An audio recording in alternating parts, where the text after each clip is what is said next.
ezihlelwe ey'ndaweni zamakhosi kube khona iqhaza libambayo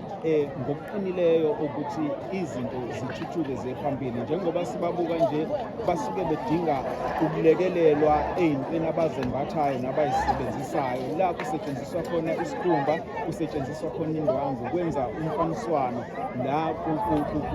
kusetshenziswa khona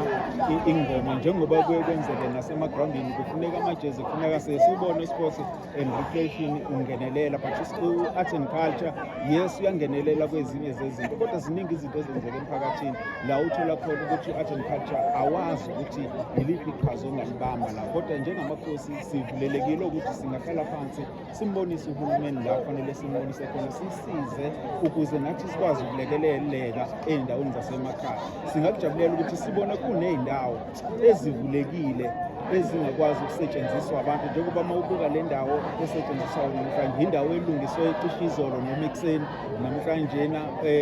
kunaney'phunzi nameva, mhlambe siyafisa khona iy'ndawo ey'njengalezi zizosetshenziswa umphakathi zilungiswe ngendlela, kungabi yiloyo muntu obambe iqhaza nokuthi akhiphe ekhuphini lakhe, kodwa simbone uhulumeni engenelela lapho nomasipala ekufanele engabe uyasiklinela le ndawo. Yes, ngingasho ngithi akukho ukuxhumana okube khona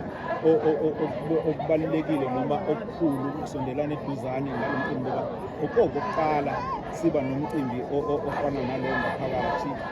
sibe nayo eminye imicimbi umphakathi oyisapothayo njengoba siwubona usapothe lo mcimbi. Abantu abalana bangene ey'ndlekweni zokuthi transport la besuka khona basuke nge-transport yabo, kanti siyesibone uhulumeni la engenelela khona uma kufuneka abantu bathathwe ey'ndaweni ey'hlukene ebaletha la kuzobe kunomdlalo khona. Mhlambe nalezi zinto ey'fana nalezo kubantu abasuke sebehlele umcimbi ofana nalowo, uma ingangenelela even nge-transport ukuthi ukubasusa la bekhona beza endaweni la kuzobe kunomcimbi khona. Kuphinde futhi la kunabantu abadala asebenezifo oshukela, mhlawumbe simbone engenelele ekutheni akwazi ukulekelela ngokudliwayo nokuphuzayo, ngoba uyabona nje abantu njengoba belala nje abaphuzi ngisho amanzi,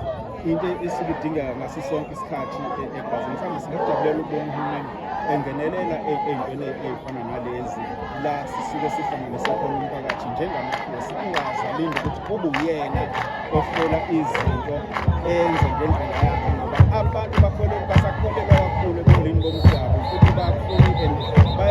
bahlonipha ama-event asebenzeka emphakathini la uthola ukuthi inkosi ibambe khona iqhaza. Njengoba ubona nje silana sibambisene namakhansela, kuba khona ey'ntweni ikakhulukazi umphakathi, ngoba mina ngiye ngithi isigodi liqhamuka ikhansela lithi iwadi, ngithi